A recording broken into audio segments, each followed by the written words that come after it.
A millionaire pretended to be blind and fell in love with the housekeeper who made caring gestures, thinking he couldn't see. Before we start the story, leave in the comments what city you're watching from. And at the end, don't forget to rate this story from 0 to 10. Enjoy the story. 3 days passed from the moment Nathan Caldwell, CEO of Caldwell Industries, had a car accident on the way to the office until he finally opened his eyes in the hospital. Everything around him was calm, except for the unease of the doctors and family.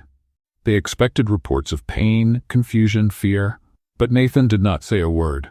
He only lifted his hand to his face and murmured that he couldn't see anything. Immediately, the medical team began a series of tests. Flashlights in front of his eyes, repeated movements, quick questions. Nothing seemed to trigger a reaction. The diagnosis came with a cautious tone. Temporary loss of vision? Possibly reversible, but with no guarantees. Nathan truly could not see. The darkness was total while he remained hospitalized. But everything changed the day he was discharged. On the way back home, during the silent drive along the road, his sight began to return as if a curtain were being pulled. First shadows, then shapes, and finally complete clarity. He could see again. And that was exactly when an unexpected idea came.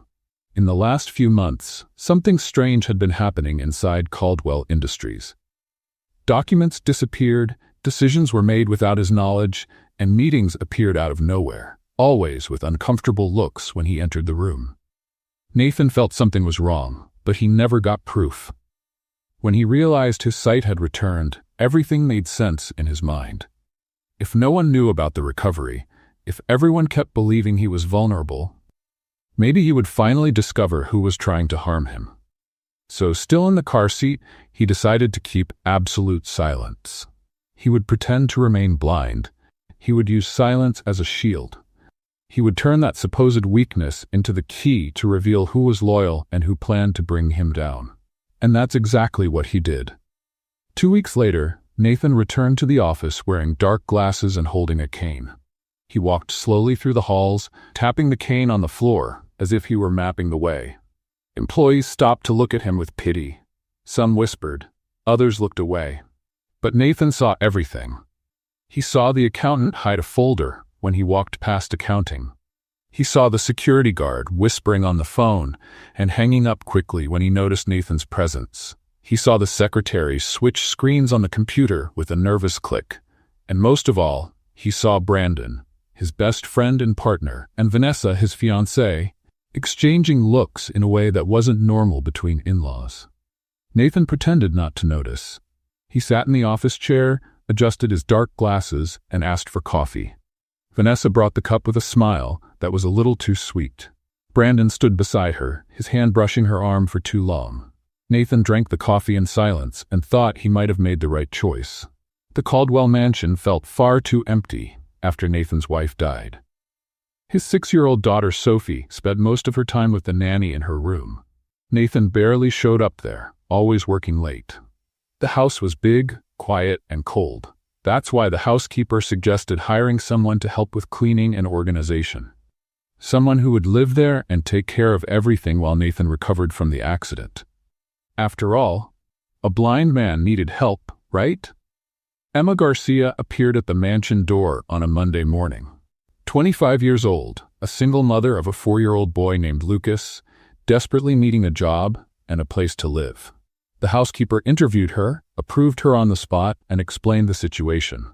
The boss had gone blind after an accident. They needed someone discreet, efficient, and who wouldn't ask questions. Emma accepted without hesitation. On the first day, she saw Nathan for the first time. He came down the stairs slowly, wearing dark glasses, his hands sliding along the railing. Emma was in the hall arranging flowers in a vase. She stopped what she was doing and watched. He was handsome. Very handsome. Dark hair, a little messy, a strong jaw, broad shoulders under a white shirt. Emma felt her heart make a strange jump in her chest. She swallowed hard and went back to the flowers, pretending she wasn't looking. Nathan walked past her without saying anything. No good morning, no nod. He just headed toward the kitchen, the cane tapping on the marble floor. Emma bit her lip. Okay, he was handsome, but he was cold too. In the following days, Emma settled into a routine. She woke up early, made Nathan's coffee, cleaned the house, and made sure everything was in the right place. Lucas stayed playing in the small back room, very quiet, just as she had asked. The boss did not like noise. Emma crossed paths with Nathan in the hallways. Sometimes he asked for something. Other times he just walked past her in silence. But Emma always felt that tightness in her chest when she saw him. It was strange. She barely knew the man, but there was something about him that drew her in. Maybe it was the loneliness he carried, or maybe it was simply the fact that he was absurdly handsome even when sullen. One afternoon, Emma was cleaning the living room when she heard voices coming from Nathan's office. She recognized his voice, then a male voice she had heard before, Brandon, the partner, and a female voice too sweet to be sincere, Vanessa, the fiancée. Emma did not want to snoop, but the door was ajar. She kept wiping the furniture slowly, trying not to make noise. Brandon was talking about important papers. Vanessa laughed and said that Nathan trusted them. And Nathan, with that deep voice, replied that yes, he would sign whatever was necessary. Emma frowned. Something in the tone of that conversation did not sound right. That was when the door opened suddenly. Brandon came out first, straightening his tie with a wide smile. Vanessa came right behind, her lipstick smudged, her hair slightly messy. Emma lowered her head and pretended to be focused on cleaning. But she saw Brandon's hand brush Vanessa's waist. She saw the way the two looked at each other. She saw the knowing smile they exchanged before going down the hallway. Emma felt her stomach turn. She did not know Nathan well. They had barely talked. But something in her screamed that this was wrong, that those two were doing something behind his back. And he, thinking he was blind, could not see it. Emma squeezed the cleaning cloth in her hands. She did not know what to do. She did not know if she should get involved. After all, she was just the housekeeper. Nobody cared what she thought. But she could not get that scene out of her head. That night, after putting Lucas to sleep, Emma sat in the kitchen of the small back room, staring at nothing. Thinking about Nathan. Thinking about those two. Thinking about the way Vanessa had come out of the office. She needed to find out what was happening. The next morning, Emma woke up with Lucas jumping on her bed. The boy was hungry and wanted pancakes. Emma looked at the clock and jumped up. She was late. She ran to the mansion's main kitchen, with Lucas clinging to her leg like a koala. She needed to make Nathan's breakfast before he came downstairs. The boss liked strong coffee, toast, and fruit. Nothing very complicated, but it had to be ready at 7 o'clock sharp. Emma turned on the coffee maker and started slicing strawberries at an impressive speed. Lucas sat on the floor playing with a toy car, making engine sounds with his mouth. Emma looked at him and whispered, "Son, remember our deal?" Silence when the boss shows up. Lucas nodded but kept making car crash noises. Emma rolled her eyes and went back to cutting the fruit. That was when she heard footsteps coming down the stairs. Nathan was coming. She picked Lucas up, ran to the small back room, and closed the door. She returned to the kitchen in 3 seconds, fixed her hair, and pretended everything was under control. Nathan walked into the kitchen wearing dark glasses and carrying a cane. Emma held her breath. Every time she saw him, she felt that strange tightness in her chest. It was ridiculous. She barely knew the man. "Good morning, Mr. Caldwell. The coffee is ready." Nathan only nodded and sat at the table. Emma served the coffee, set the toast and fruit in front of him, and stood there, not knowing whether she should leave or wait. That was when the mansion's doorbell rang. Emma looked at Nathan, who did not move. Of course, he was waiting for her to answer. Emma ran to the door and opened it. On the other side were Brandon and Vanessa. They came in without asking permission, as if they owned the house. "Is Nathan in the kitchen?" Brandon asked, straightening his tie. "Yes, he is having breakfast." Brandon and Vanessa headed that way. Emma stood still in the hall, biting her lip. Something in her told her not to leave those two alone with Nathan. So she did the only thing she could think of. She followed them. She walked into the kitchen quietly and pretended to be cleaning the counter. Nathan was still seated, having his coffee. Brandon pulled out a chair and sat next to him. Vanessa stood, leaning on the counter, with a smile on her face. "Nathan, we need you to sign some papers today." Brandon took a folder from his bag and set it on the table. "It is about the share transfer we talked about yesterday." Emma stopped cleaning and looked at the scene. Nathan took the pen Brandon offered and held the papers, but he didn't sign. He stayed there with the pen in his hand, as if he were thinking. "You trust us, don't you?" Vanessa asked, her voice too sweet. "Of course I trust you," Nathan answered. Emma felt her stomach turn again. Something was wrong there. Very wrong. She looked at the papers on the table, at the pen in Nathan's hand, at Brandon and Vanessa's smile. And that was when she realized they were taking advantage of the fact that Nathan couldn't see to make him sign something he shouldn't. Emma's heart started to beat fast. She needed to do something. But what?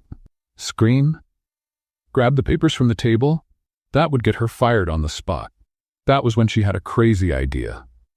Emma picked up the hot coffee pot on the counter, took 2 steps toward the table, and without thinking much, poured the coffee over the papers. Everything happened fast. The dark liquid spread across the table, soaking the documents. Brandon jumped up, shouting. Vanessa let out a curse. Nathan stood still, mouth open. "I'm sorry! I'm sorry!" I tripped.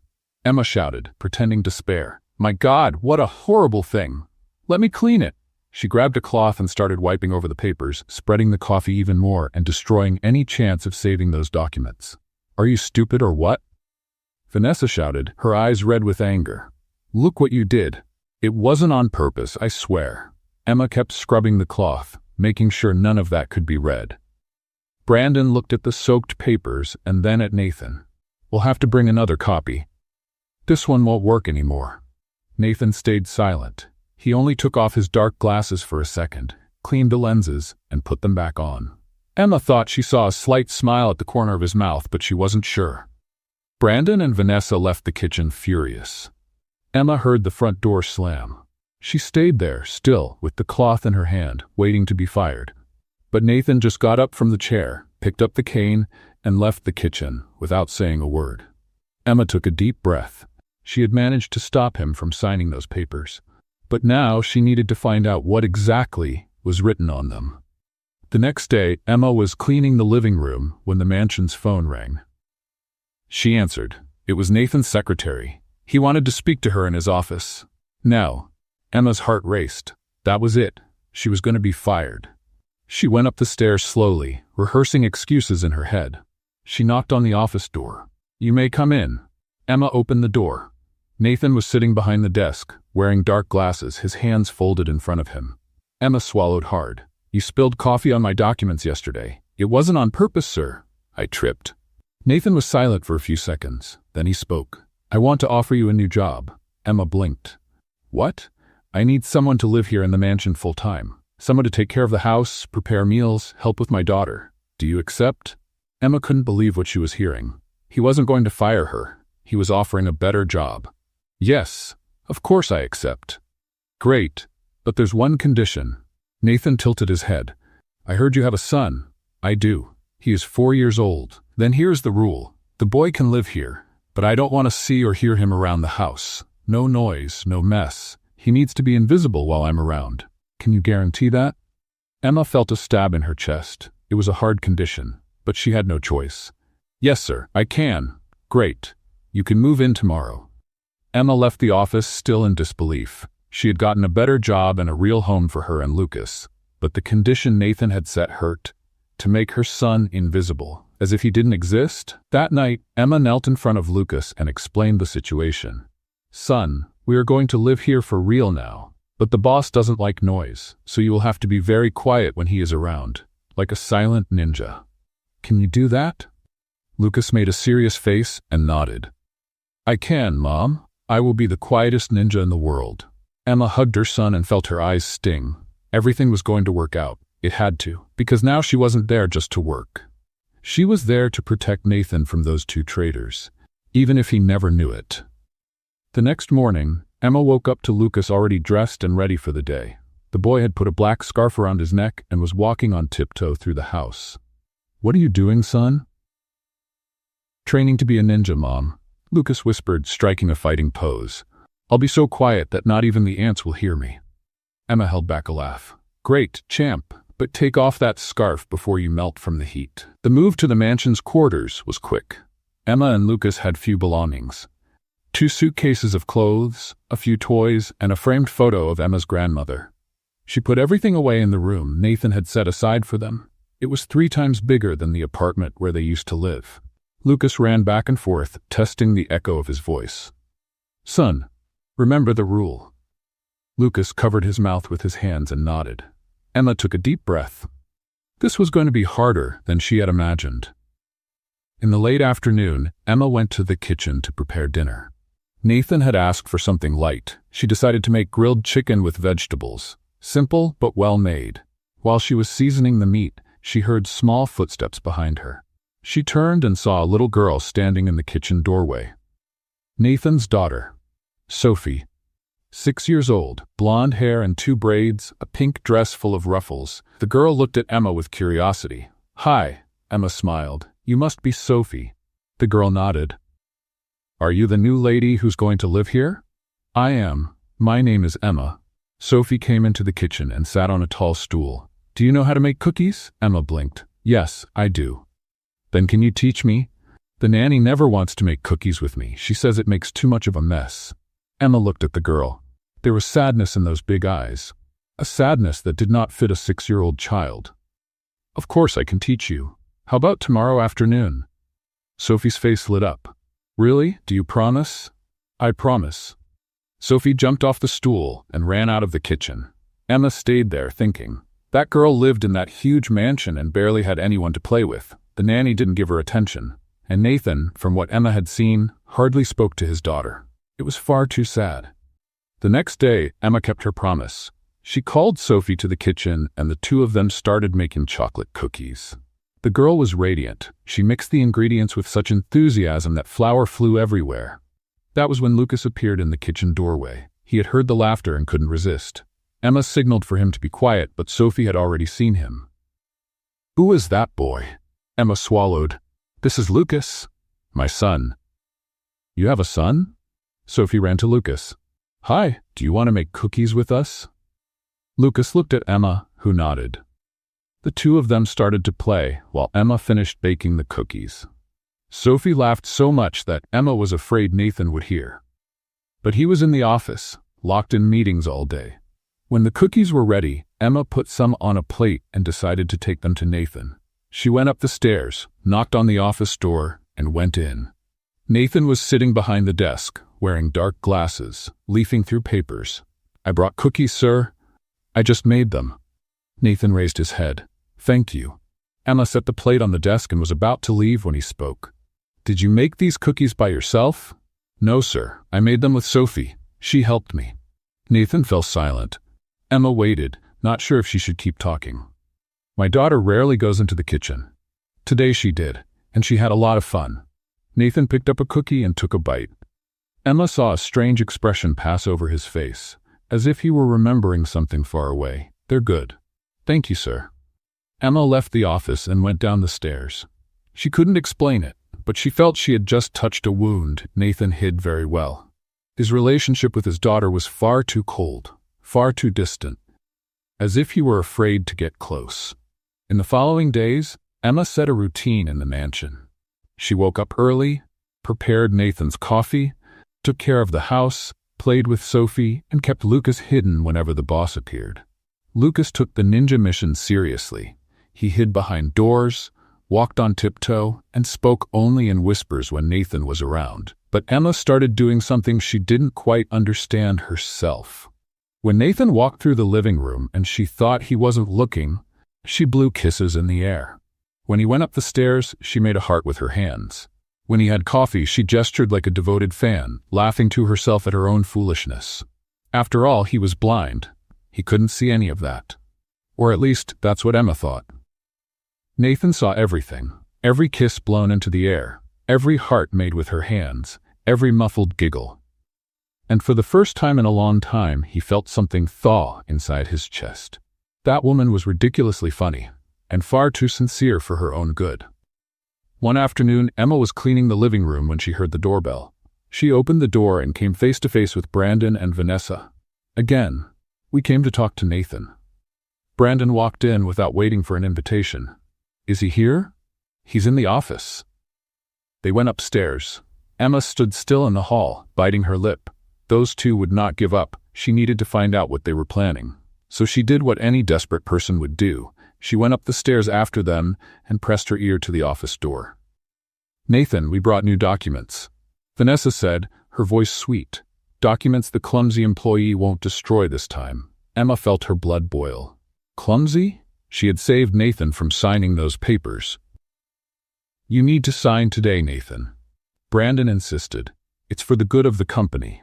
Emma heard the sound of papers being placed on the table. Her heart raced. She couldn't let that happen again. But what to do? Spill coffee again? They would suspect it. That was when she had a brilliant idea. Or maybe just a desperate one. Emma ran down to the kitchen, grabbed the portable fire alarm that was kept in the cabinet, and went back to the hallway. She pressed the button. The alarm started to blare at a deafening volume. "Fire! Fire!" Emma shouted, knocking on the office door. "Everyone needs to get out now." The door opened. Brandon was red with anger. "What fire? There's no fire." "There is. In the kitchen." Emma pointed to the stairs. "Go out quickly." Vanessa ran downstairs. Brandon hesitated, looked at the papers on Nathan's desk, but ended up following Vanessa. Nathan stood still, wearing dark glasses, not moving. "Mr. Caldwell, you need to get out." Emma held his arm. Nathan let her guide him out of the office. When they reached the garden, Brandon and Vanessa were looking around, searching for signs of smoke. There was nothing. "Where is the fire?" Brandon shouted. Emma faked confusion. "I swear I saw smoke in the kitchen." "It must have been a short in the stove." Vanessa snorted. "You are completely incompetent." Emma lowered her head, pretending to be ashamed. But inside she smiled. She had managed to stop Nathan from signing those papers again. Brandon and Vanessa left furious. Nathan stood in the garden, saying nothing. Emma was beside him, holding her breath. "You are very creative with emergencies," Nathan said, his voice neutral. Emma swallowed hard. "I'm sorry, sir. I really thought I saw smoke." Nathan turned his face toward her. Even behind the dark glasses, Emma felt he was looking straight at her. "Thank you." Emma blinked. "For what?" "For taking such good care of this house." Nathan went back into the mansion, leaving Emma alone in the garden. She stayed there, confused, her heart beating fast. He knew. Somehow, Nathan knew she was protecting him. And Emma was sure that changed everything. That night, Emma couldn't sleep. She tossed and turned, thinking about the way Nathan had thanked her. There was something different in that tone of voice. Something that left her confused and at the same time excited. The next morning, Emma woke up determined to find out exactly what Brandon and Vanessa wanted Nathan to sign. She needed concrete proof. She couldn't keep just getting in their way without really understanding what was happening. She went down to the kitchen and started making coffee. Sophie showed up still in her pajamas, dragging a teddy bear. "Good morning, Emma." "Good morning, Princess. Did you sleep well?" "More or less. I had a dream that Lucas and I were superheroes." Emma smiled. "And did you save the world?" "No. We just ate ice cream while flying." Emma let out a laugh. Lucas showed up right after, already dressed as a ninja again. The two children sat at the table and Emma served pancakes with honey. That was when Nathan came downstairs. Emma held her breath. He wasn't wearing dark glasses. His eyes were blue, deep, and seemed to look straight at her. Emma felt her face grow warm. "Good morning, Mr. Caldwell." Nathan didn't answer. He just looked at the table where Sophie and Lucas were eating together, laughing. His face grew serious. "Emma, may I speak with you?" "Of course." Nathan left the kitchen. Emma followed, her heart tight. He was going to scold her for letting Lucas appear. She had broken the rule. Nathan stopped in the hallway and turned to her. "I said I didn't want to see the boy around the house." Emma lowered her head. "I know, sir. I'm sorry. He was hungry, and I ended up letting him have breakfast with Sophie. It won't happen again." Nathan was silent for a few seconds. Then he sighed. "Actually, maybe I was too hard with that rule." Emma lifted her head, surprised. "What? Sophie seems happier with another child around." Emma blinked. She didn't know what to say. Nathan was backing down? That was unexpected. "So Lucas can stay with Sophie?" "He can, but only when I'm not working." Nathan straightened his tie. "And you're still responsible for making sure they don't make a mess." "You can count on me, sir. I'll keep an eye on both of them." Nathan waved and went back to the office. Emma stood still in the hallway, still processing what had happened. He had just allowed Lucas to play with Sophie. That was a miracle. Or maybe Nathan was starting to change. In the afternoon, Emma decided she needed to investigate. She waited for Nathan to leave for a meeting at the company and went to his office. The door was unlocked. She went in, her heart beating fast. The desk was organized, papers stacked, pens aligned, laptop closed. Emma looked around, searching for anything that could give clues about what Brandon and Vanessa wanted. She opened a drawer. Nothing but old documents. She opened another. More papers. That was when she saw a folder marked with a yellow post-it. Stock transfer. Urgent. Emma picked up the folder and opened it. Inside there was a contract. She began to read, but the legal language was too complicated. Words like assignment of rights and transfer of corporate control jumped off the page. Emma frowned. That seemed serious. She took her phone out of her pocket and photographed the pages. Then she put everything back in place and left the office in silence. She needed to show that to someone who understood business. But who? That night, Emma was in the kitchen preparing dinner when the doorbell rang. She wiped her hands on the apron and went to answer it. On the other side was a woman of about 50, gray hair and a bun, gentle smile. "Hi, dear. I'm Helen, the cook at the Morrison mansion. The neighbors here. I came to bring a welcome cake." Emma smiled. "How kind. Thank you. Would you like to come in?" Helen came in and they went to the kitchen. Emma served coffee and cut the cake. Helen started talking about the neighborhood, about how she had worked for the Morrisons for 15 years, about how she had known Nathan since before his wife passed away. Emma stopped chewing. "His wife passed away?" "Yes, dear, about 3 years ago. It was very sad. Nathan was completely lost. And little Sophie was so young." Emma felt her chest tighten. That explained a lot. His coldness. The distance from his daughter. He was hurting and did not know how to deal with it. Helen kept talking. "And now with this accident that left him blind, it must be even harder." Emma bit her lip. She wanted to say that Nathan was not really blind, but held her tongue. She could not trust anyone yet. After Helen left, Emma went upstairs to put Lucas and Sophie to bed.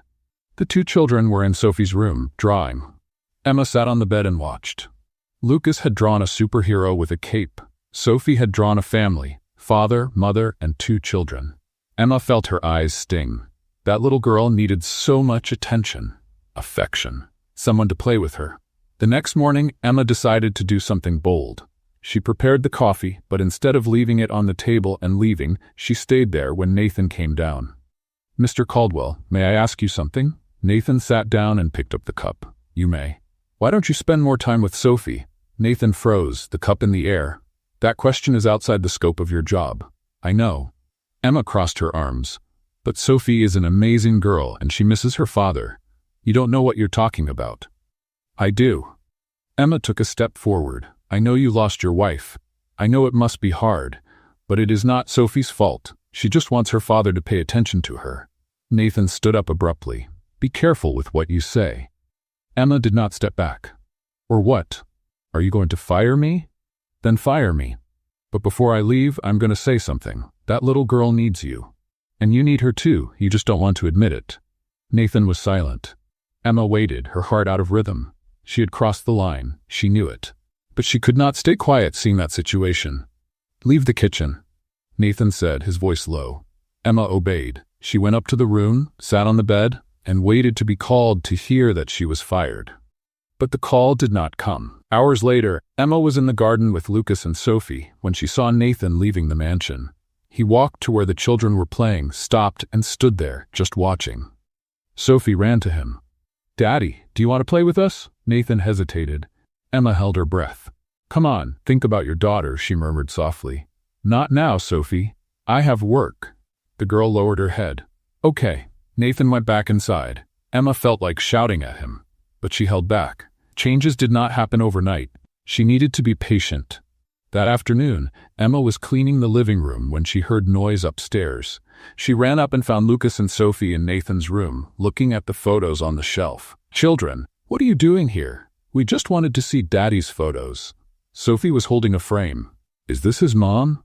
Emma picked up the photo. It was a younger Nathan next to a beautiful woman, smiling. The 2 looked happy. Emma felt a tightness in her chest. "Let's get out of here before your father sees." Too late. Nathan was standing at the door, sunglasses on his face. Emma froze. "Mr. Caldwell, I am sorry. They came in here without me seeing." Nathan walked into the room, took the photo from Sophie's hands, and looked at it. Even with the glasses, Emma was sure he was seeing. "This was your mother. She was beautiful," Sophie whispered. "She was." Nathan put the photo back on the shelf, "and she loved you very much." Sophie hugged her father. Emma took Lucas by the hand and left the room in silence, leaving father and daughter alone. Later, Emma was in the kitchen when Nathan appeared. "Thank you." Emma turned around. "For what?" "For not giving up." Nathan tilted his head. "You are too persistent for your own good." Emma smiled. "It is part of the package." Nathan almost smiled back. "Almost." The next morning, Emma woke up with Lucas jumping on her bed singing a song about ninjas. She looked at the clock and jumped up. She was late again. "Son, you need to wake me up earlier, not when I am already late." "But I tried, Mom." "You were snoring very loud." Emma stopped in the middle of the room. "I do not snore." "You do. You sound like a bear with a sore throat." Emma rolled her eyes and ran to the kitchen. Nathan was already sitting at the table, waiting for coffee. She felt her face heat up. "Good morning, sir. Sorry I am late." "No problem." Emma made the coffee quickly and put toast in front of him. Nathan took one and started eating. Emma stood there, not knowing whether she should leave or stay. "You watch me every morning." Nathan spoke without lifting his head. Emma choked. "I do not watch you." "You do. I hear your breathing." Emma felt her face burn. "I am sorry. It is just that I want to make sure everything is right." "Everything is right." Emma left the kitchen almost running. That man had bat hearing, or else he was lying about not seeing.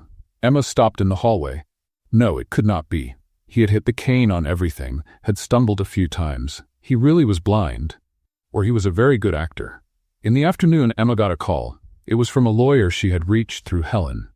Emma had sent the photos of the documents for him to analyze. The man asked to talk in person. Emma arranged to meet him at a cafe near the mansion. She left Lucas and Sophie with the nanny and went out. When she arrived, the lawyer was already waiting. He was a man of about 60, thick glasses, leather briefcase on the table. "Miss Garcia, thank you for coming." He opened the briefcase and took out the papers Emma had photographed. "These documents are very serious." "What do they mean?" "It means that if Mr. Caldwell signs this, he will transfer control of the company to other people. Basically, he loses everything." Emma felt her stomach turn. But why would someone do this to him? Usually it is for money. The lawyer adjusted his glasses. These people must be planning to take his company and then sell it or use it for their own benefit. Emma clenched her hands. "I need to stop this. The best way is to convince Mr. Caldwell not to sign." "But does he trust these people?" Emma bit her lip. "He does. They are his best friend and his fiancée." The lawyer sighed. "Then it will be hard. People like that know how to manipulate. You need concrete proof of the betrayal. How do I get that?" "Recordings, conversations, anything that shows their true intentions." Emma left the cafe with her head burning. She needed proof. But how to get it? She could not simply record Brandon and Vanessa without them knowing. Or could she? When she returned to the mansion, Emma went straight to her room and searched on her phone. She found a voice recording app. Perfect. The next time those two showed up, she would leave the phone recording in secret.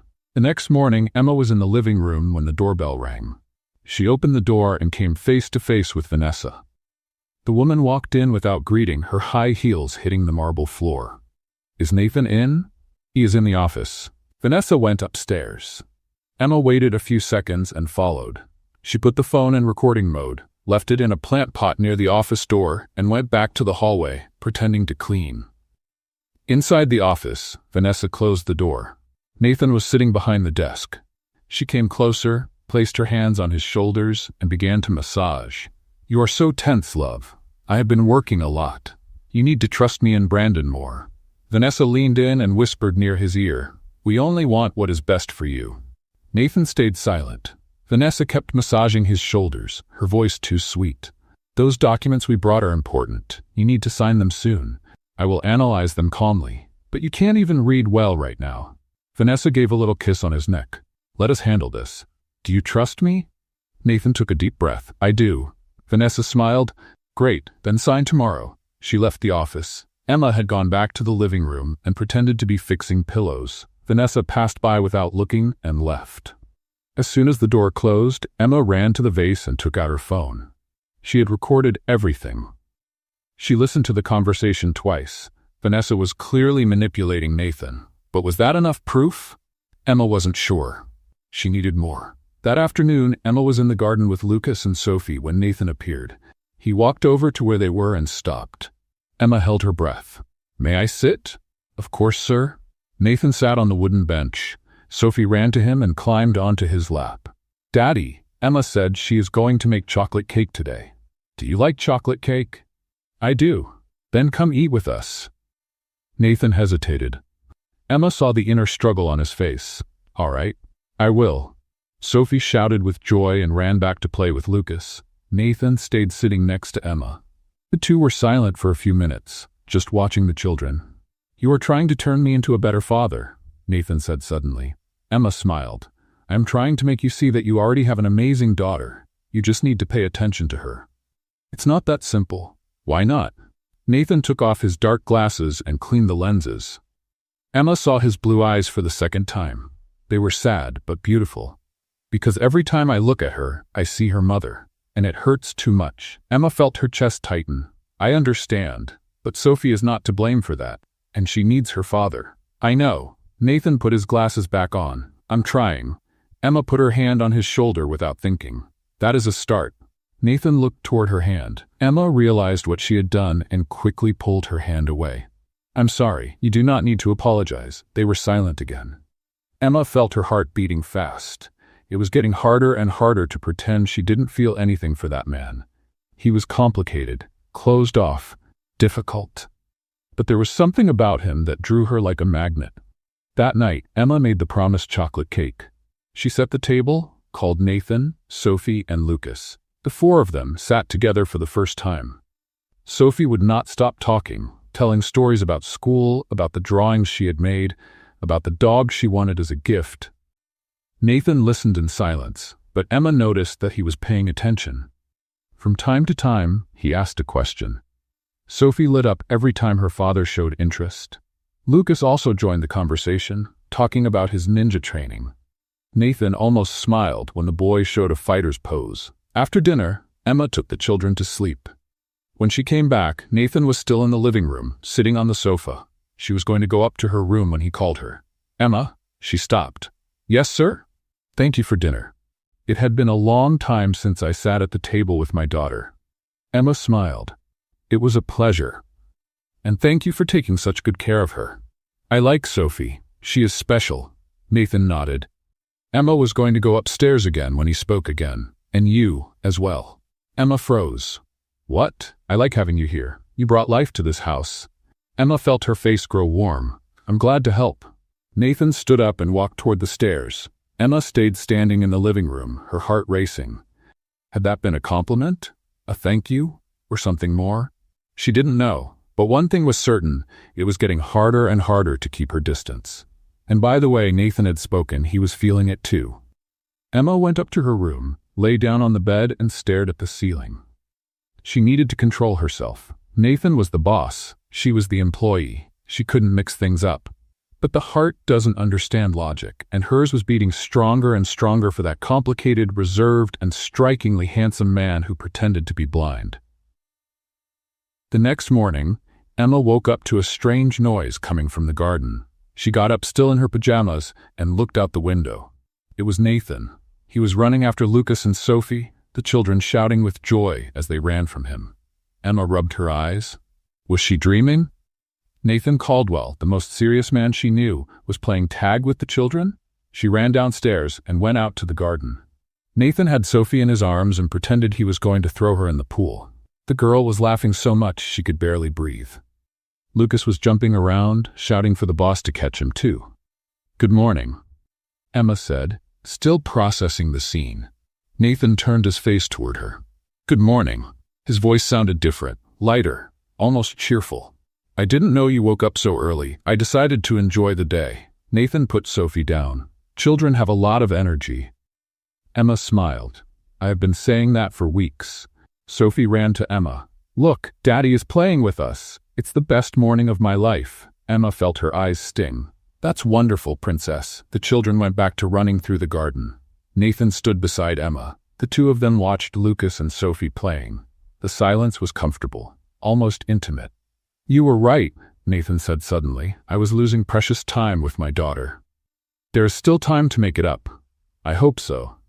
Emma looked at him. Nathan was wearing dark glasses, but there was something different in his face, a softness that had not been there before. She felt her heart give that strange leap again. That afternoon, Emma was in the kitchen preparing lunch when she heard the doorbell. She wiped her hands and went to answer it. Brandon was at the door, alone this time. "Is Nathan here?" "He's in the office." Brandon walked in and went straight upstairs. Emma stood in the hall, her heart racing. She needed to record that conversation too. She ran to the bedroom, grabbed her phone, came back, and left the device hidden in the same flower pot. Inside the office, Brandon closed the door and sat in front of Nathan. "I brought the final documents. You need to sign today." "Today?" Nathan crossed his arms. "Why the rush?" "Because the purchase offer from Peterson Corp has a deadline. If you don't transfer the shares now, we lose the deal." Nathan was silent. Brandon went on. "Trust me, partner. This is the best for the company. I need to read the documents carefully." "You can't read," Brandon said, his voice impatient. "That's why I'm here, to help you." Nathan took a deep breath. "I'll think about it." "There is no time to think." Brandon slapped his hand on the table. "You need to sign now. I am not going to sign anything under pressure." Brandon stood up, furious. "You are being stubborn." Vanessa was right. "You have changed since that cleaning lady got here." Emma stopped breathing. Was he talking about her? "She is putting ideas in your head." Brandon pointed a finger at Nathan. "Making you distrust the people who really care about you." "Emma has nothing to do with my decisions." "Yes, she does." Brandon walked around the desk. "You need to choose. Do you trust us or her?" Nathan stood up too. "I will not be threatened in my own office. Leave." Brandon left, slamming the door. Emma ran to get the phone. She had recorded everything. That was gold. Brandon had talked about Peterson Corp, about selling the company, about pressuring Nathan. It was the proof she needed. When Nathan came down for lunch, Emma served the food in silence. He ate without saying anything. Emma noticed he was tense, different from the cheerful morning in the garden. "Mr. Caldwell, is everything all right?" Nathan put down his fork. "No, it's not. Do you want to talk about it?" "I don't know whom to trust anymore." Emma sat in the chair beside him. "You can trust me." Nathan turned his face toward her. "Why do you care so much?" Emma bit her lip. "Because you deserve honest people around you, and because I care about Sophie." "Only about Sophie?" Emma felt her face grow warm. "No. I care about you too." Nathan was silent. Emma stood up quickly. "I will get dessert." She spent the rest of the day avoiding Nathan. She felt she had said too much, revealed too much. He was the boss. She was the employee. She needed to keep her distance. But at night, when she was putting Lucas to bed, there was a knock at the bedroom door. Emma opened it. Nathan was there, without a cane, without dark glasses. Emma choked. "Mr. Caldwell, I need to talk to you." Emma stepped into the hallway and closed the door. "Did something happen?" Nathan took a step closer. "I heard you in the kitchen the other day." Emma's eyes widened. "Heard what?" "You talking with someone about the documents. About protecting me." Emma felt the ground disappear under her feet. "I can explain." "There's no need." Nathan took another step. "I know you are trying to help me, and I know you found something out about Brandon and Vanessa." "How do you know?" "Because I also suspect them." Nathan tilted his head. "And because I saw you putting the phone in the flower pot to record the conversations." Emma stopped breathing. "You saw? But you are blind?" Nathan smiled. "No, Emma, I'm not." Emma felt her legs shake. "What? I have pretended to be blind since the accident. To find out who was betraying me." Nathan took the dark glasses from his pocket and showed them. "These glasses are transparent. I see everything." Emma leaned against the wall. "So you saw me? Blowing kisses into the air? Making hearts with your hands?" "Yes, I saw everything." Emma covered her face with her hands. "I want to die." Nathan laughed.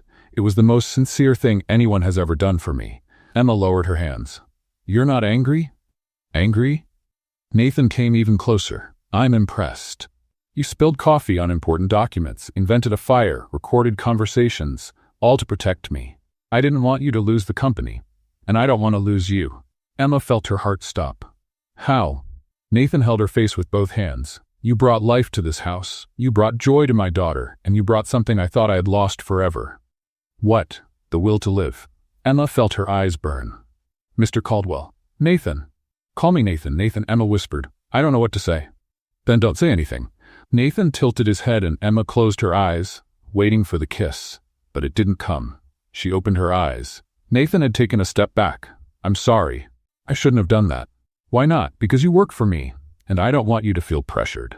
Emma took a step forward. I don't feel pressured. Are you sure? Absolutely. Nathan smiled. That beautiful smile Emma had seen so few times. Then can we try again? Emma nodded. Nathan held her face again, and this time, the kiss happened. It was gentle, careful, full of unspoken promises.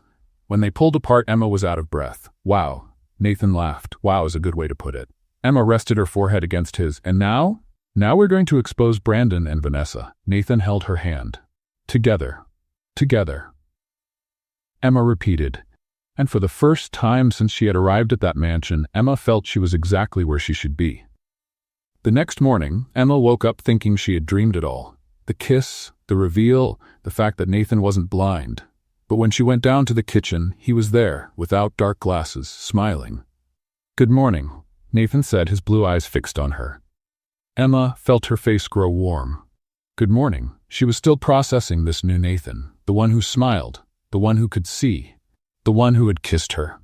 Are you going to stand there or make coffee? Emma blinked. Oh yes, coffee, of course. She turned on the coffee maker with trembling hands. Nathan came up behind her and whispered in her ear. Relax, I'm still me. Emma turned around. But you're not blind. I'm not. And you can stop calling me sir. Nathan smiled. Especially after what happened yesterday. Emma covered her face. Don't remind me of that. Why? It was good. It was great.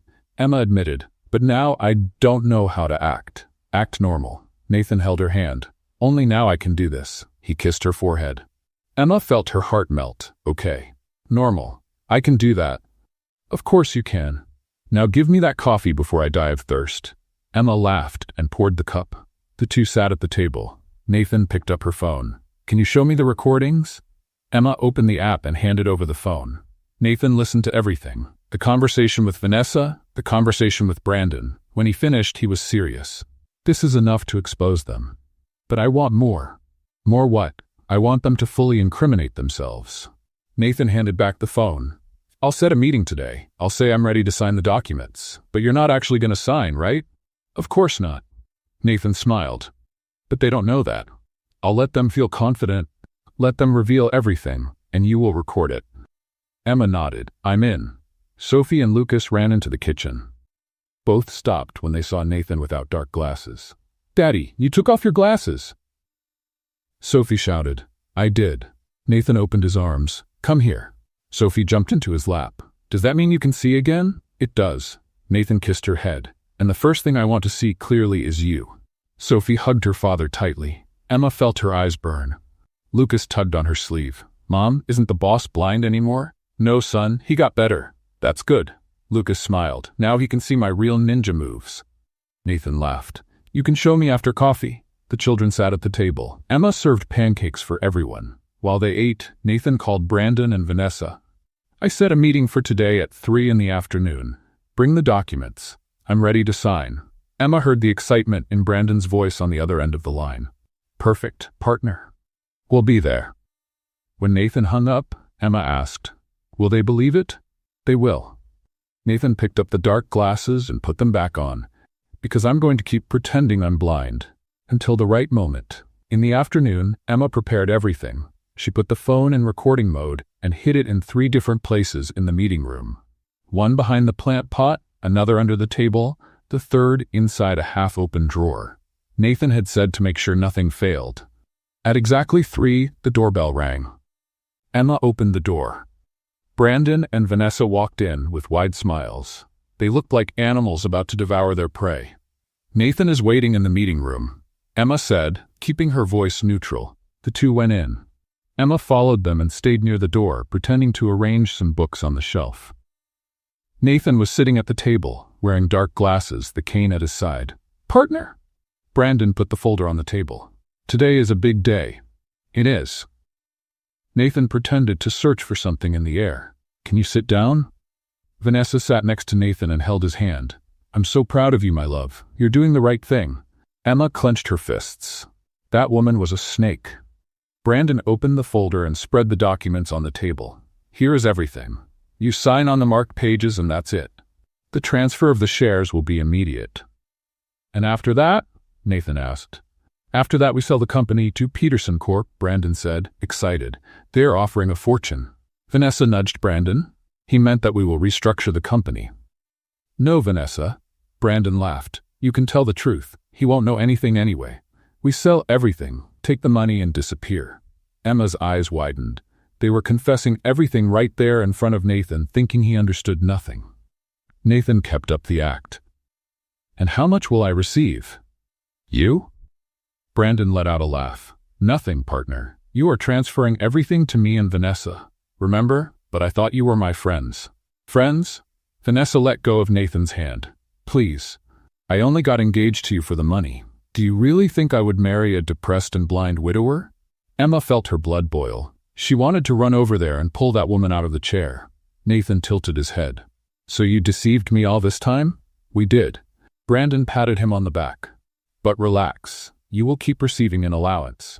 It's not much, but you can get by. Vanessa laughed. And I will finally be able to be with Brandon without having to pretend that I love you. The two kissed right there, in front of Nathan. Emma couldn't stand it anymore. She took a step forward, ready to yell at them both. But Nathan raised his hand, signaling for her to wait. So you are together? Nathan asked, his voice still calm. For 2 years, Brandon answered. Since before your accident. Actually, we planned the accident. Emma covered her mouth. They had planned it? Nathan clenched his fists under the table. What do you mean you planned it? It was simple. Brandon shrugged. I knew you were going to that meeting that day. I paid a guy to cut the brakes of your car. You were lucky to survive. Vanessa laughed. We thought you would die. Then we would inherit everything. But you survived and pretended you were blind, which ended up being better. Because now you're going to sign everything thinking you are doing the right thing. Nathan took off his dark glasses slowly.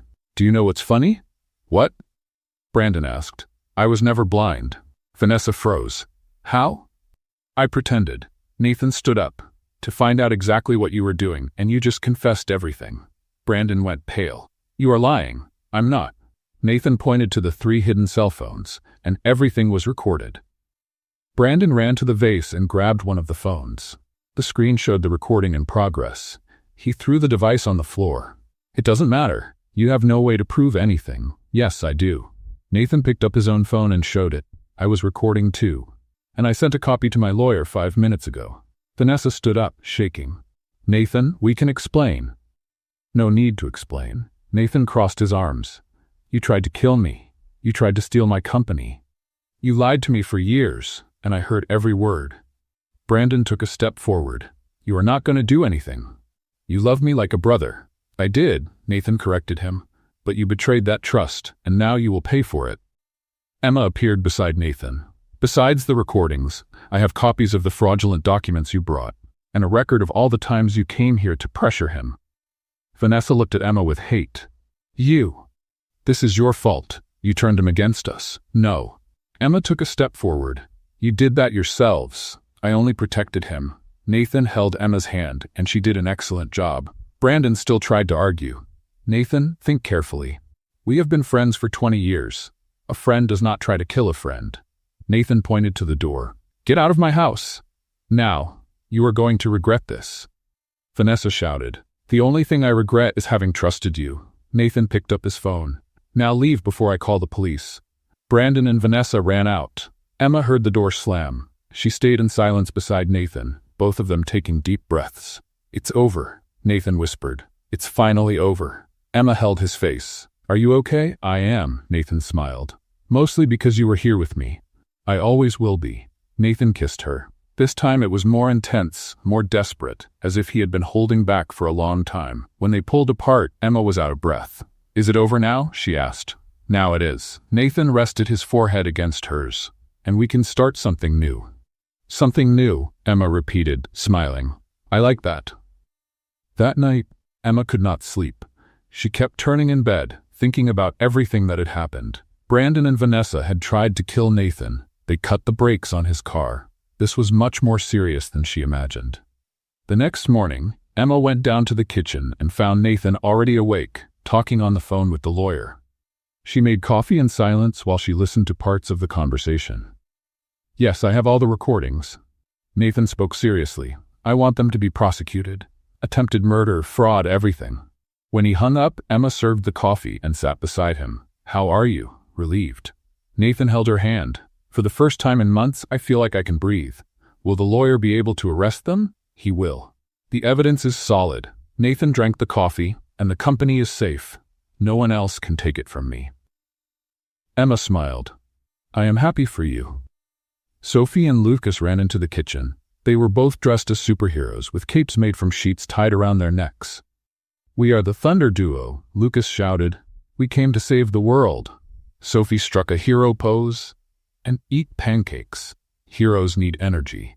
Emma laughed. "Of course. I will make pancakes for the saviors of the world." While she made breakfast, Emma watched Nathan playing with the children. He pretended to be the villain, running through the kitchen while Sophie and Lucas tried to catch him. His laughter filled the house in a way Emma had never heard before. "Got you, evil villain." Lucas jumped on Nathan's back. Nathan pretended to fall to the floor. "Oh no, I was defeated by the Thunder Duo." Sophie climbed on top of him too. "Now you are going to jail." Emma served the pancakes at the table. "Thunder Duo, come eat before it gets cold." The children ran to the table. Nathan got up and went to Emma. "Thank you for the pancakes." "For everything." Nathan kissed her forehead. "For bringing joy to this house. For reminding me what it is like to be happy." Emma felt her face warm. "You are very affectionate today. I am enjoying it." Nathan smiled. "I spent too much time pretending not to feel anything." In the afternoon, Emma was cleaning the living room when the mansion's phone rang. It was Helen, the cook next door. "Emma, dear, can I come over for coffee? I need to tell you some news." "Of course, Helen. Come whenever you want." 20 minutes later, Helen was sitting in the kitchen with a cup of coffee and a piece of cake. She had a mischievous smile on her face. "So, Emma, I heard some interesting rumors." "What kind of rumors?" "That you and Nathan are together." Emma almost choked on her coffee. "Who told you that?" "No one told me." Helen laughed. "But I saw you two yesterday in the garden. That kiss was not between a housekeeper and a boss, dear." Emma covered her face. "We are trying to keep it discreet." "Discreet?" Helen tapped the table.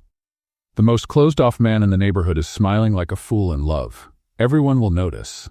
Do you think it is very obvious?" "Obvious?" "Dear, Nathan had not smiled since his wife died.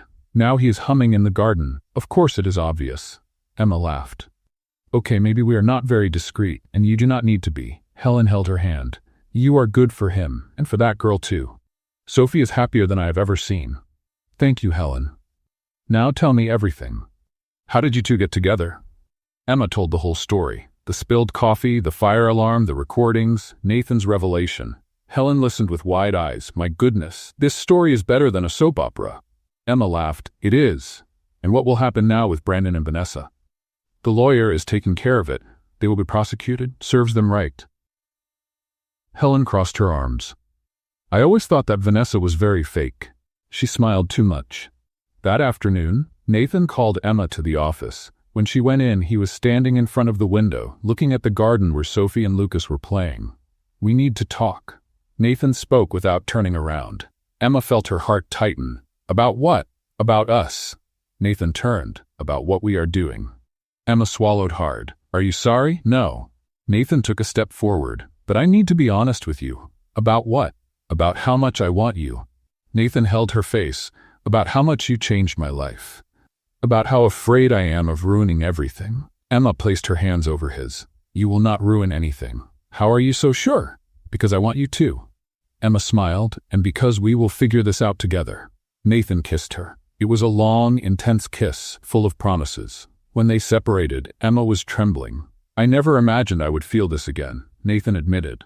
"After my wife died, I thought it was over for me. But it was not over. No." Nathan rested his forehead against hers. "Thanks to you." Emma hugged him. The two of them stayed there in silence, just feeling each other's presence. That was when they heard the door open. Sophie was standing there, with Lucas behind her. "Daddy, are you dating Emma?" Nathan and Emma quickly pulled apart. Nathan cleared his throat. "Well, honey, it's just that, because if you are, I think it's great." Sophie smiled. Emma is the best person in the world, Lucas nodded. It's true. My mom is amazing. Nathan knelt in front of Sophie. And you don't mind? Mind? Sophie hugged her father. I always wanted a mom again. And Emma is perfect. Emma felt her eyes burn. Princess, can you be my mom? Sophie asked, looking at Emma. Emma knelt too and hugged the girl. It would be an honor. Lucas tugged on Nathan's sleeve. And can you be my dad? Nathan looked at Emma, who nodded. Of course I can. The four of them hugged right there in the middle of the office. Emma felt like her heart would burst with so much happiness. She had arrived at that house as a cleaner, alone, afraid of the future. And now she was building a family. That night, Nathan prepared a special dinner. He had called a chef to make Sophie's favorite menu, spaghetti with meatballs and ice cream for dessert. The table was decorated with flowers and candles. What is all this? Emma asked, surprised. It's a celebration. Nathan pulled out the chair for her to sit. We are celebrating the beginning of our family. Sophie and Lucas clapped their hands. Emma felt her eyes fill with tears again. You didn't have to do this. I did. Nathan sat next to her. You deserve it. Dinner was full of laughter. Sophie told silly jokes she had learned at school. Lucas showed his new ninja moves between one dish and another. Nathan and Emma looked at each other, smiling, happy. After the children went to sleep, Nathan and Emma stayed in the living room, sitting on the sofa. He had his arm around her, and Emma was leaning against his chest. I have never been this happy. Nathan whispered. Me neither. You know everyone is going to talk, right? The former cleaner who married the millionaire boss. Emma laughed. Let them talk. I know the truth. What truth? That I won you over with heart gestures and air kisses. Emma joked. Nathan laughed. That's exactly it. Those ridiculous and sincere gestures made me realize you were special. Ridiculous? Adorable. Nathan corrected, kissing her head. Completely adorable. Emma closed her eyes, feeling his breath, the warmth of his body, the safety of his arms. For the first time in her life, she felt she was exactly where she should be. And it didn't matter what came next. They were together now, and together they could face anything. The next morning, Emma woke up to someone jumping on the bed. She opened her eyes and saw Sophie and Lucas sitting on top of her, smiling. Good morning, Mom, they both shouted at the same time. Emma sat up, her hair all messy. Good morning, kids. What time is it? 7 in the morning, Sophie answered. Daddy told us to wake you up. He did? Emma rubbed her eyes. Why? Because he made breakfast. Lucas jumped on the bed, and he burned everything. Emma jumped up. He what? She ran downstairs to the kitchen. The scene she found was like a comedy movie. Nathan was standing in front of the stove, wearing a pink ruffled apron that must have belonged to the former cook. Smoke was coming out of a frying pan. Burned eggs were spread across the counter, and there was a puddle of milk on the floor. What happened here? Emma asked, holding back a laugh. Nathan turned around, his face covered in flour. I tried to make a surprise breakfast. You did.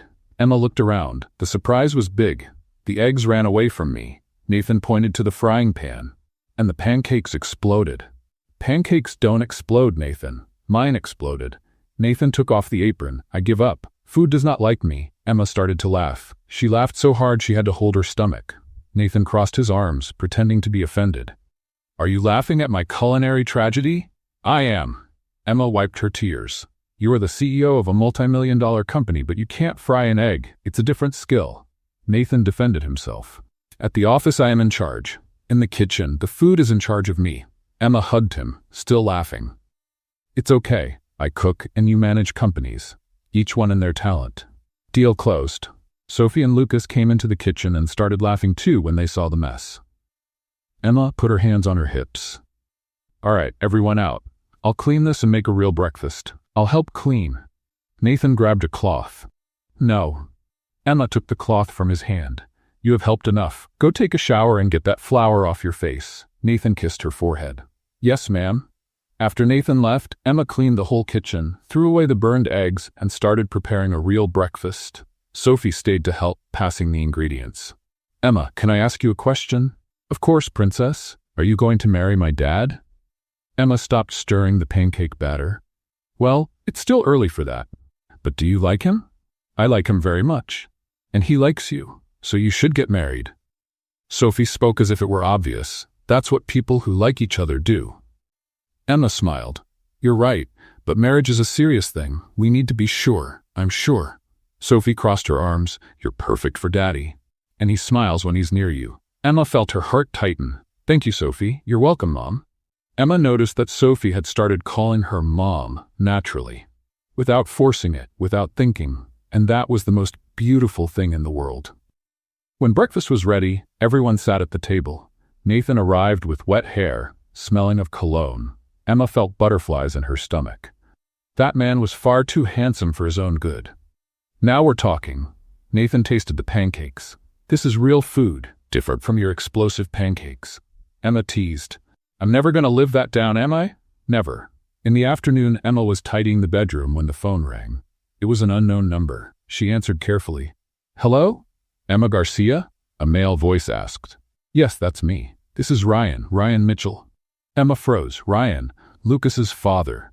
The man who had disappeared 4 years ago and never gave any news. Ryan?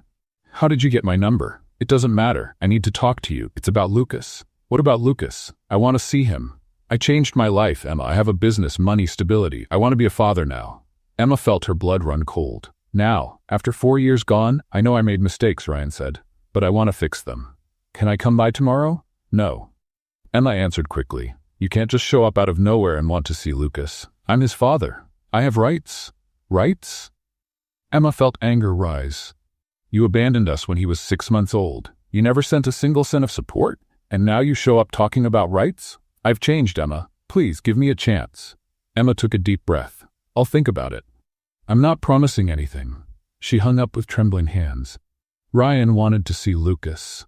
After all this time, what was she going to do? She went downstairs and found Nathan in the office. He noticed right away that something was wrong. What happened? Emma told him everything.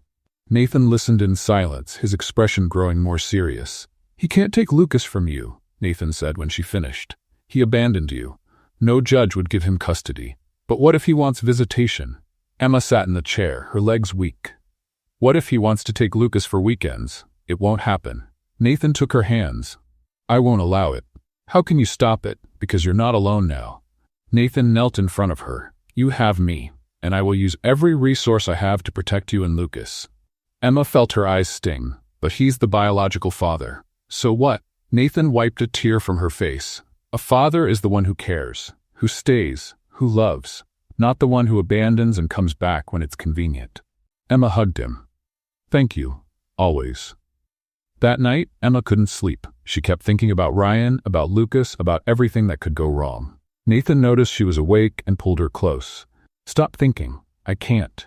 Then think of good things. Nathan kissed her head. Think of us. Think of our family. Think of the future. What if Ryan wants to take Lucas away? He won't.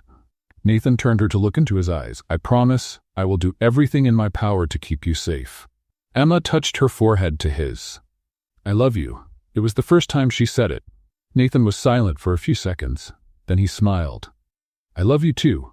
More than I thought it was possible to love someone again. They kissed. Emma felt that no matter what came next, they would face it together. The next morning, Ryan showed up at the mansion door. Emma opened it and came face to face with him. He looked different. An expensive suit, a fresh haircut, the look of a successful man. Nothing like the Ryan she knew. Emma. He smiled. You look beautiful. What do you want? I already told you. I want to see Lucas. He doesn't want to see you. How do you know? Did you ask him? Emma crossed her arms. He doesn't even know you exist. He never asked about his father because he learned you weren't around. Ryan took a step forward. Then let me meet him. Let me explain that I've changed. That was when Nathan appeared behind Emma. Ryan looked at him surprised. Who are you? I'm Nathan. Lucas's new father. Ryan let out a sarcastic laugh. New father? You can't just replace the biological father. Yes, I can. Nathan put his hand on Emma's shoulder, especially when the biological father abandoned the child. You don't know anything about me. I know enough. Nathan took a step forward. I know you disappeared 4 years ago. I know you never paid child support. I know you never called to find out if your son was alive or dead. And now you show up wanting rights? I have rights, Ryan shouted. I'm his father. No. Nathan spoke firmly. You're just the sperm donor. A father is the one who stays, and the one who's going to stay is me. Ryan looked at Emma. Are you going to let him speak for you? He's saying exactly what I think. Emma held Nathan's hand. You're not taking my son from me. I'm not trying to take him. Ryan changed his tone. I just want to meet him, be part of his life. Too late, Emma replied. You had 4 years to do that. Now he has a family. And you're not part of it. You're going to regret this. Ryan threatened. I'll go to court. I'll fight for my rights. Do that. Nathan crossed his arms. My lawyers will love this case. Ryan left furious. Emma closed the door and leaned against it, trembling. Nathan hugged her. It's okay. He won't get anything. What if he does? He won't. Nathan held her face. I promise. Emma wanted to believe it. She needed to believe it, because the idea of losing Lucas was unbearable, and she would do everything to make sure that didn't happen. In the following days, Emma was tense. Every time the phone rang or the doorbell sounded, her heart raced. She thought it was Ryan coming back. Or worse, a court officer with custody papers. Nathan noticed and did everything he could to distract her. He took everyone to the park, to the movies for ice cream. But Emma couldn't fully relax. One afternoon she was in the kitchen making cookies with Sophie when Helen came by to visit. The neighbor walked in carrying an apple pie and sat at the table. Emma, dear, you look like you haven't slept in days. It's just that I'm worried about something. About Ryan? Emma almost dropped the bowl. How do you know? Helen laughed. Dear, in a rich neighborhood everyone knows everything. The Morrisons' gardener saw a man arguing with Nathan at your door. The news spread. Emma sighed. He wants to take Lucas. He won't. Helen grabbed a still warm cookie. A man who abandons a child has no moral standing to ask for anything. But what if the court sides with him? It won't. Helen banged on the table. First, because he abandoned you. Second, because you have Nathan on your side now. And third, because I'll testify for you if needed. Emma felt her eyes fill with tears. You would do that? Of course. Helen held her hand. You're an amazing mother. Anyone with eyes can see that. No judge is going to take a child from a devoted mother to give him to an absent father. Thank you, Helen. You're welcome, dear. Now give me another cookie before I eat the whole bowl. That night, Emma was lying next to Nathan when he asked, Have you thought about talking to Lucas about Ryan? Emma turned to look at him. I don't know if I should. Maybe it's better he hears it from you than finds out another way. And what if he wants to meet his father? Then you let him. Nathan stroked her hair. But you make it clear that Ryan isn't going to take him away, that he keeps living here, with you, with us. Emma thought about it. Maybe Nathan was right. It was better for Lucas to know the truth. The next morning, Emma called Lucas to talk. The two sat in the garden, away from Sophie and Nathan. Son, I need to tell you something important. You're going to marry Nathan? Lucas asked, excited. Emma laughed. It's not about that. It's about your biological father. Lucas frowned. My biological father? Who is he? He's a man named Ryan. He was here a few days ago. The man who shouted at you and Nathan? You saw? I saw from the window. Lucas lowered his head. He looked angry. He was, but not because we did anything wrong. He wants to meet you. Lucas was silent. Then he asked, Is he my real father? Biologically, yes, but he didn't raise you. He wasn't there. Why not? Emma took a deep breath. Because he wasn't ready to be a father. He left when you were a baby, and now he wants to come back? He does, but that doesn't mean you're going to live with him. You're going to keep living here, with me, with Nathan and Sophie. Lucas looked at the mansion. Nathan is more my father than that, Ryan. Emma felt her heart tighten. Why? Because Nathan plays with me. He teaches me things. He makes me feel safe. Lucas looked at Emma. Ryan only makes me feel scared. Emma hugged her son. You don't have to be afraid. I won't let anything happen to you. Promise? I promise. Lucas hugged her back. I love you, Mom. I love you too, son. When they went back inside, Nathan was waiting. Emma told him what Lucas had said. Nathan smiled. That boy is smart. He is. Emma rested her head on his shoulder. And he's lucky to have you. We're lucky to have each other. 2 days later, Nathan's lawyer called. Ryan had filed a request for visitation in court. Emma felt her world collapse. What do we do now? She asked, trembling. We go to the hearing. Nathan held her hands, and we show the judge that Lucas is better here. And if it is not enough, it will be. Nathan kissed her forehead. Trust me. The hearing was set for a week later. Emma spent those days preparing documents, gathering photos, proving that she had always taken care of Lucas on her own. Nathan hired the best lawyer in the city. On the day of the hearing, Emma was so nervous she could barely speak. She entered the courtroom with Nathan at her side. Ryan was already there, seated with his lawyer. He looked at Emma and smiled, a smile that was too confident. The judge entered and everyone stood. She was a woman of about 50, gray hair, serious expression. She read the case and called Ryan first. "Mr. Mitchell, why are you asking for visitation now after 4 years?" "Because I changed my life, Your Honor," Ryan said, his voice firm. "I have a business, financial stability, my own apartment. I am ready to be a father." "And why were you not ready before?"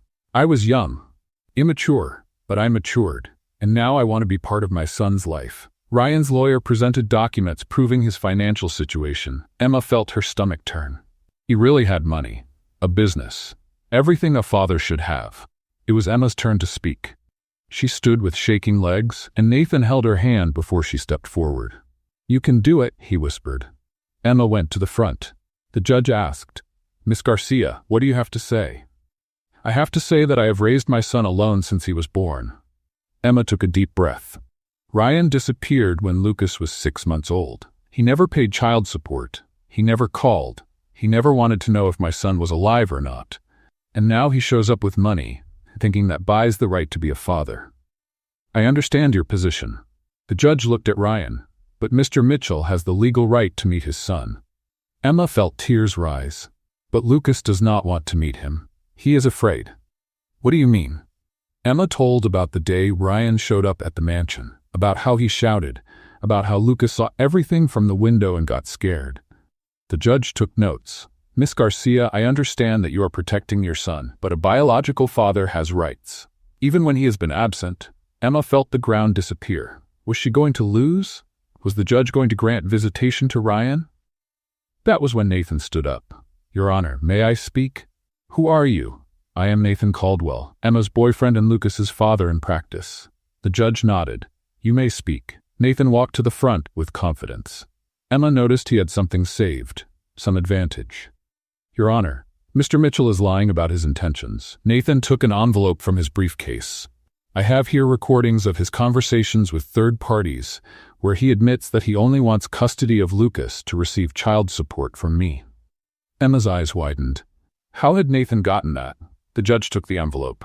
"Are these legal recordings?" "Yes. They were made with the consent of one of the parties involved in the conversation."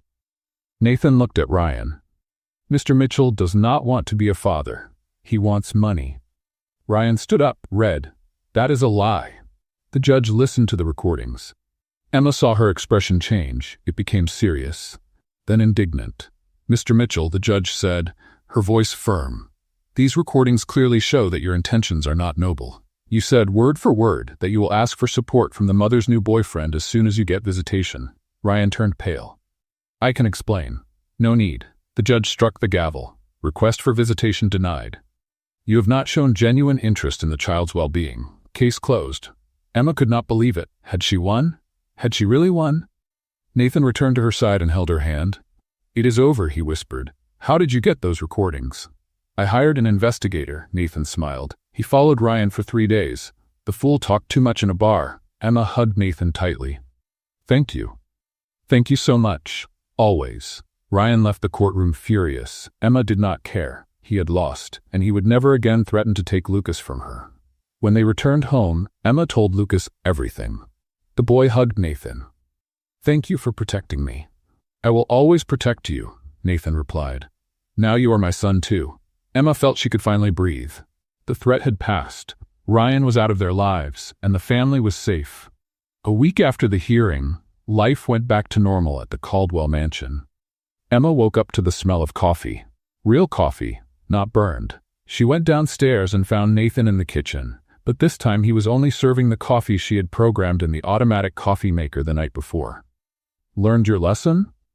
Emma joked, walking into the kitchen. "I learned that my skills stop at the office." Nathan smiled, "and that you are much better at this than I am. Wisdom is recognizing your own limits." Nathan pulled her by the waist. "Do you know what else I recognize?" "What?" "That I love you, and that I want to spend the rest of my life watching you make coffee in the morning." Emma felt her heart race. That was almost a marriage proposal. Almost. Nathan kissed her forehead. But when I really propose, it will be more romantic than this." Sophie and Lucas ran into the kitchen. "Today is Saturday," Lucas shouted. "Special pancake day." Emma laughed. "How about you two help me make them?" The children climbed onto stools and started helping. Sophie cracked the eggs. Lucas stirred the batter. Nathan leaned against the counter, just watching with a smile on his face. "Aren't you going to help?" Emma asked. "We already learned it is dangerous to let me near the stove." Everyone laughed.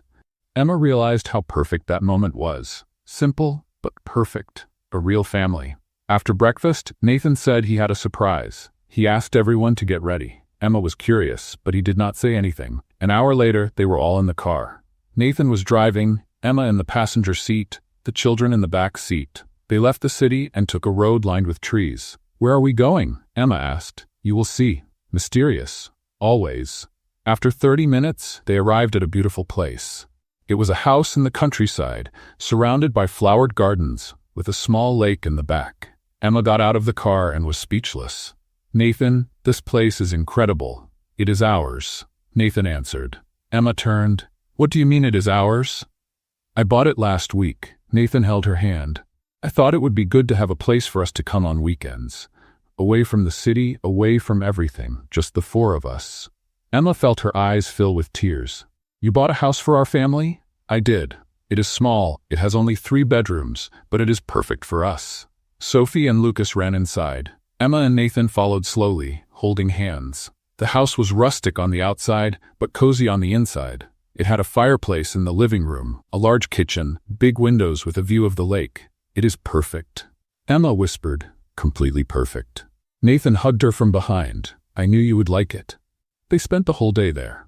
The children played in the garden. Nathan taught Lucas to fish in the lake. Emma and Sophie made cookies in the new kitchen. It was a real family day. At night, after the children fell asleep, Nathan and Emma stayed on the porch looking at the stars. He had brought blankets and hot chocolate. The two of them stayed there, cuddled, in silence. "Thank you," Emma said suddenly. "For what?" "For everything. For giving me a family. For protecting Lucas. For loving us the way we are." Nathan turned her face to look into his eyes. "I am the one who should thank you. You brought me back to life. You reminded me what it is like to be happy." They kissed. Long, tender, full of promises. When they returned to the mansion on Sunday night, Emma felt lighter. She felt that everything had fallen into place. Ryan's threat had passed. Brandon and Vanessa were being prosecuted. And she had a real family. The next morning, Emma woke up and Nathan was not in bed. She found it strange because he always woke up after her. She went downstairs and heard voices in the kitchen. When she walked in, she saw Nathan, Sophie, and Lucas dressed in elegant clothes. "What is happening?" "Surprise!" the children shouted. "What surprise?" Nathan came closer. "Put this on." He handed her a box. "And meet us in the living room in 15 minutes. Emma opened the box. Inside was a beautiful wine-colored dress, simple but elegant. She looked at Nathan, confused. "Just put it on." He smiled. "You will understand." Emma went upstairs, took a quick shower, and put on the dress. It fit perfectly. She fixed her hair, put on lipstick, and went downstairs. The living room was decorated with flowers. Helen was there, along with Nathan's lawyer and a few other people. Emma did not know. Nathan was in the center of the room, in a suit, holding a small box. When he saw Emma, he smiled. "What is all this?" Emma asked. Nathan knelt down. Emma covered her mouth. "Emma Garcia, since the day you came into my life, everything changed. You brought joy to this house. You brought love to my daughter. You brought light to my dark days.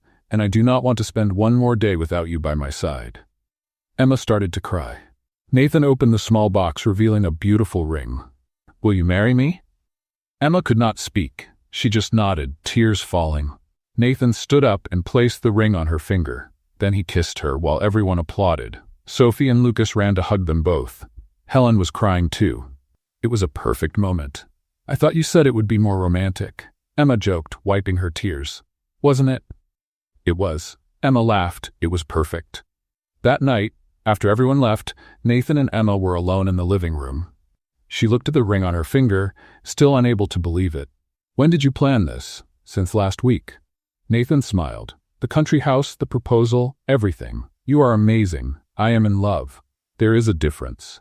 Emma rested her head on his shoulder. How long will we wait to get married? As long as you want. Nathan kissed her head. But I would like it to be soon. I don't want to wait to call you my wife. Emma smiled. Then let's do something small, just us, the children, and a few close people. Perfect. In the following days, Emma and Nathan planned the wedding. They decided to have it at the country house on a Saturday morning.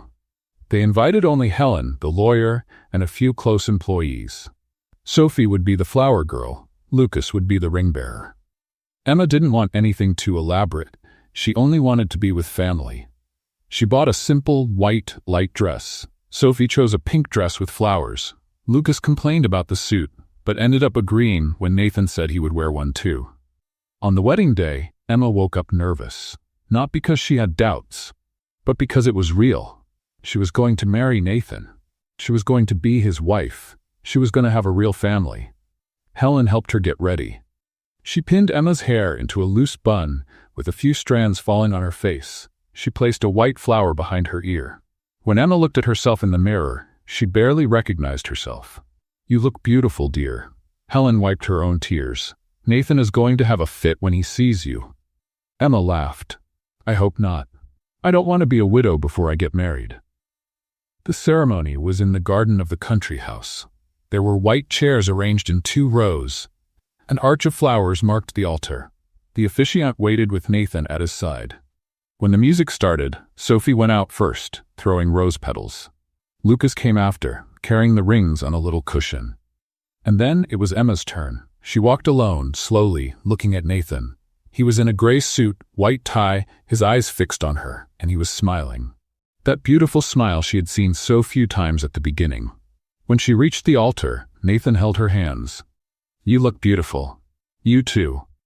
The officiant began the ceremony. He spoke about love, about family, about new beginnings. Emma barely listened. She was focused on Nathan, on his hands holding hers, on his eyes fixed on her. Then it was time for the vows. Nathan went first. Emma, when I pretended to be blind, I thought I was only protecting my company. But what I ended up discovering was much more valuable. I discovered you. Your sincere gestures, your big heart, your dedication. You taught me to see again, not with my eyes, but with my heart. And I promised to spend the rest of my life making you happy. Emma was crying. She wiped her tears and spoke. Nathan, when I came here, I was lost. Without direction, without hope. You gave me a home. You gave me a family. You gave me love. And even pretending not to see, you saw things in me that I didn't see in myself. You made me believe I deserved to be happy. And I promised to love you every day until the end of my life. They exchanged rings. The officiant smiled. I now pronounce you husband and wife. You may kiss the bride. Nathan pulled Emma in and kissed her. It was a long, emotional kiss while everyone clapped. Sophie and Lucas ran to hug them both. Now we are a real family. Sophie shouted, we always were. Nathan answered, hugging them all, we always were. A year later, the Caldwell mansion was completely different. The walls that used to be white and cold now had family photos everywhere. Sophie and Lucas's drawings decorated the fridge. Toys were scattered around the living room. And there was always the smell of homemade food coming from the kitchen. Emma woke up on a Saturday morning and found the bed empty. She heard noise coming from downstairs. She went down in a robe and found a scene that made her stop in the kitchen doorway. Nathan was trying to make pancakes. Again, Sophie and Lucas were around him, giving instructions. There was flour on the floor, broken eggs on the counter, and smoke coming from the frying pan. Dad, I think it burned again. Lucas pointed. Impossible. I timed it just right this time. Nathan flipped the pancake. Oh no. The pancake was black on one side. Emma walked into the kitchen laughing. You never learn, do you? Nathan turned, all covered in flour. Good morning, beautiful wife. We were making a surprise breakfast. The surprise is that the house is still standing. Very funny.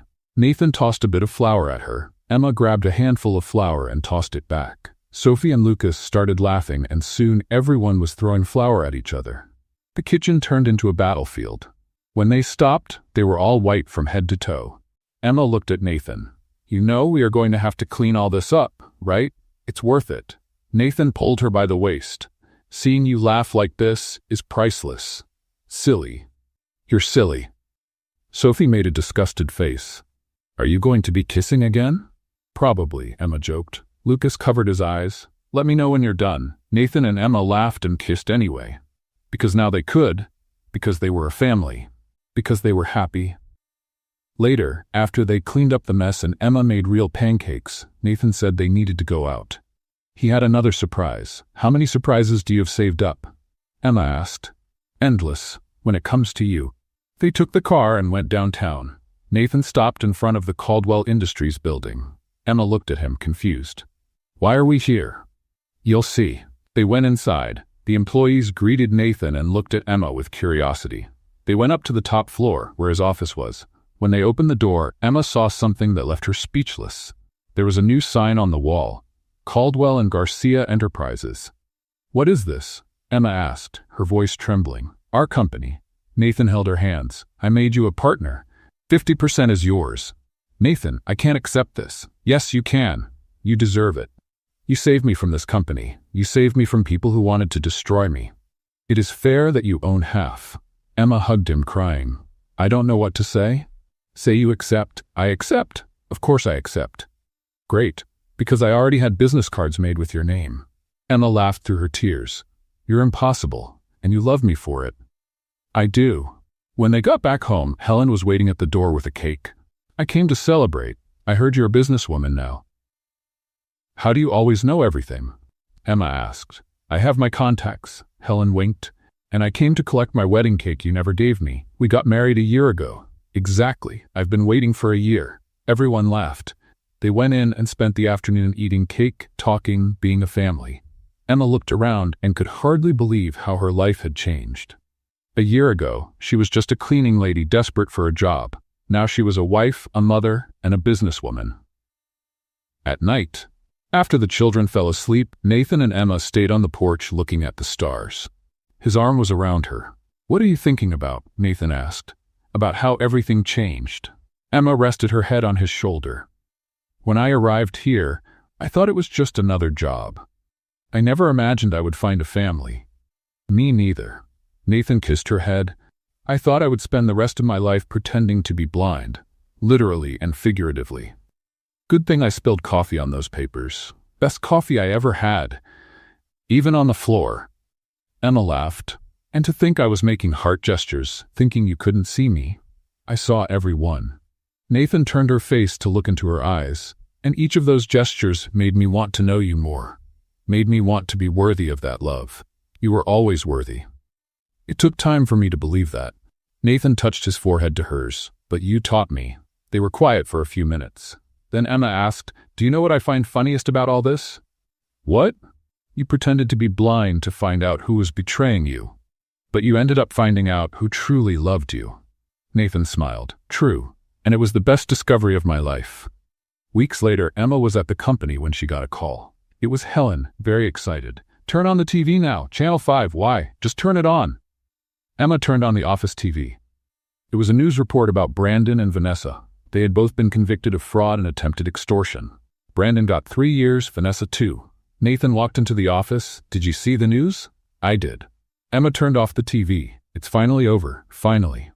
Nathan sat in the chair next to her. "Now we can focus on what matters, which is our family, our company, our life." Emma held his hand. "Our perfect life. It's not perfect," Nathan corrected, "but it's ours. And that's better than perfect." That night, everyone had dinner together at the mansion. Sophie talked about her dance performance at school. Lucas showed the new ninja moves he had invented. Nathan and Emma listened to everything, smiling. After dinner, Sophie asked Nathan to read her a story. He picked up a book and the four of them went to the girls' room. Nathan started reading, using different voices for each character. The children laughed. Emma watched, her heart overflowing with love. When the children fell asleep, Emma and Nathan went back to their room. She was getting ready for bed when she saw Nathan standing at the window looking out at the garden. "What is it?" "I'm just thinking." Nathan turned around. "About how I almost lost all this because of my stubbornness. Because I didn't want to see what was right in front of me. But you did see it in the end. Thanks to you." Nathan came closer. "You didn't give up on me, even when I was cold, distant, difficult. You stayed there, caring, loving, protecting, because it was worth it." Emma held his face. "You were always worth it." Nathan kissed her. long, intense, full of gratitude and love. When they pulled apart, Emma smiled. Do you know what's funny? Tell me. You pretended to be blind, but ended up teaching me to see what really matters in life. Which is love, family, simplicity. Emma rested her head on his chest, the things that have no price. Nathan hugged her. And I learned that sometimes you need to close your eyes to the surface to be able to see what truly matters in the heart. They stayed there, holding each other in silence. Outside, life went on. But inside that mansion, inside that embrace, time had stopped. Because everything they needed was right there. What did you think of Emma and Nathan's story? Join the conversation. Your comments and engagement are part of the healing process. Let us know your thoughts below. If this journey of resilience and turning pain into power resonated with your heart, please support Healing Stories. Subscribe. Help us build a sanctuary of strength by subscribing to the channel. Share the hope. Give this video a like and share it with someone who needs to hear this message of recovery and justice. Your support allows us to continue sharing powerful narratives of overcoming trauma and finding peace.